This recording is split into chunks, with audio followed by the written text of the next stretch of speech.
Welcome to FFT Championship Prime Time, your Week 12 report. Going to get you caught up on all the action and look ahead to what's coming up. But before we start all that, let's talk playoffs. If you're old enough like me to remember this Jim Mora meltdown, one of my favorite coach meltdowns of all time, I am not kidding you. We will have playoffs in this league.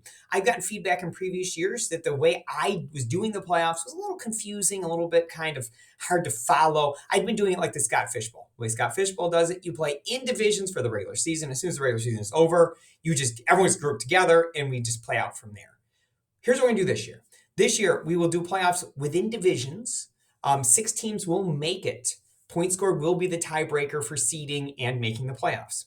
In week 14, 3 takes on 6, 4 takes on 5. Top 2 teams will get a bye into the semifinals in week 15. We play the semifinals in week 16 and week 15. In week 16, we do a divisional Super Bowl. Now, in week 17, the 22 divisional winners who've won those divisional Super Bowls, they will then play off to determine an overall winner, and that overall winner gets a spot in the podcast league next year. So I hope that is much clearer, a little easier to follow. We're not going to have all these different things going on this year. So this is your last week. Try and get in those playoffs right now. They start in week 14. Your top 5 scoring teams in the league, Jeff out in the Favre division 8 and moves to 8-4, sitting in solid playoff position over there for Jeff. He's led by Josh Allen. Will not be the last time you see Josh Allen in this group of top teams. See, 187.16 for him. 188.02 for Michael Gray in the Staubach division. He actually, I believe, moved within playoff range with this big win for him. Big point scored total might help him break some ties right there. He scores 188.02, led by Kyren Williams of the Rams. And guess what? Jamie Flores also has Kyren Williams of the Rams on his team. He scores 189.86 points. He also moves to 6-6, kind of in the fringy playoff territory. I do think you'll need a winning record when we're letting 6 out of 14 teams in. You're going to have to winning record. So another one by Jamie. Maybe that puts him in a good position out in the Moon-Nose division.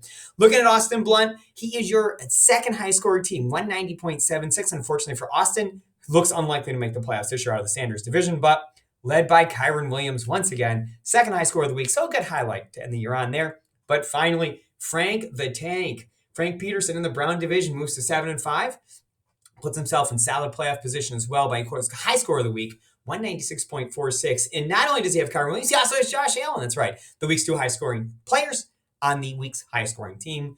No surprise there. Closest game of the week in the Shula division with Hot Chub Time Machine against Josh Alvarez. Look at the score of this game. 144.96 to 144.92. That is literally less than a yard. That's like a passing yard. That's not even a rushing or receiving yard. It's a passing yard difference. Holy smokes. It's like the spot of a ball, if you think about it that way. These two teams go in opposite directions. It is no surprise that the better team, the team with the better record came out on top in this game. But if you look at Josh's team, Cedric Wilson takes a goose egg. If he does anything, he moves on. He wins this game. This financial is so fluky and so funny. I love looking at these things. We do not have any more undefeated teams. John Warner came to the week out of the Peyton division as the only undefeated team. Loses this week to now 3-9. Hingle McCringleberry. Interestingly enough, don't cry too long for John Warner. John Warner is the number 1 seed out of the Peyton division. Will roll into the playoffs, get a bye week into the semifinals, and that roster is still loaded with good players. I think he'll be okay. We'll see if he can take his divisional title because I know it's his ultimate goal. But for the 4th straight year, we will not have an undefeated team in this league. Look at your best ball update. Your top point scorer in week 12 is 196 from Matthew in Division 13. Division 3, the Gladiators scored 184. And Chris out of Division 15, 182. Kevin Bainbridge was your leader last week, maintains his lead this week. 2, 3, 4 is the same. The order got mixed up a little bit. Tyler Klein slides up to 2. Josh and Andrew are 3 and 4, and the rest of them on, so on from there. And then finally, your team name Tuesday. If you're, I have discussed you, I'm older. Certain Teenage Mutant Ninja Turtles might have been popular when I was a younger fellow.